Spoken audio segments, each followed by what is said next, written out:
Good morning বন্ধুরা, সকাল সকালে রান্না বসিয়ে দিয়েছি। আর এটা দুধ জাল হচ্ছে, কর্তা মুড়ি খাবে সকালবেলা।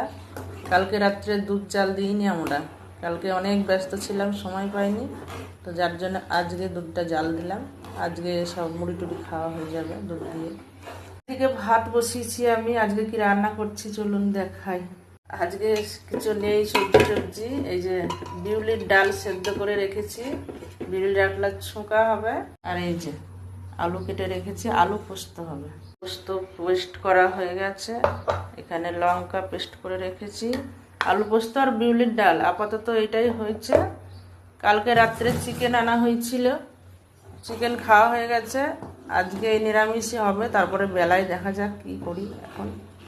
তা ডালের সাথে কি করব এখন, পাঁপড়টাও শেষ হয়ে গেছে। চলুন গাছে বেগুন আছে কিনা দেখে আসি, দিয়ে একটু বেগুন নিয়ে আসি, দুধটা ফুটতে থাকুক। এই যে মাসিমা আমাদের রোজ ফুল দেয়, আমাদের একটা ভাগ, আর পাশের বাড়ি এক জায়গায় করে দিলাম মাসিমা। এই যে আমাদের মাসিমা খুব ভালো, উনি ওনার গাছে ফুল তুলে আমাদেরকে দেয়। আমাদের এখানে একটা গাছ ছিল, সেই গাছটা কেটে দিয়েছে, কি বলবো আর।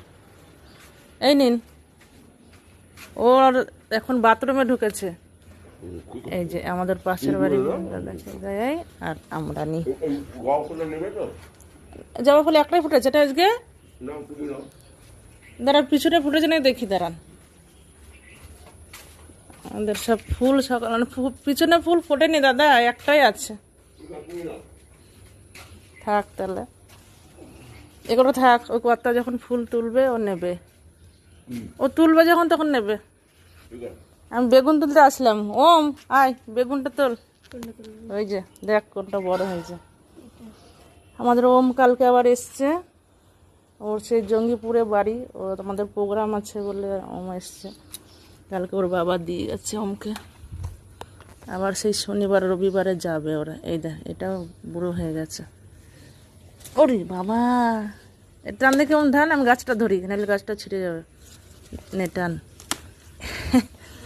বেগুন তুলতে দুজন লাগে, চল। আজ বেগুন ভাজা হবে ডালের সাথে, আর আলু পোস্ত। আজকে এই তরকারি, ওম আর কিছু হবে না কিন্তু, চলে যাবে তো। আমরা নিরামিষ পছন্দ করে। এদিকে ডালের জল ফুটে গেছে, ডালটা শুকতে হবে, তারপরে আলু পোস্তটা করব, বেগুনটা কাটবো। তো বন্ধুরা এখন সকালের মতো টাটা, আবার পরে দেখা হবে।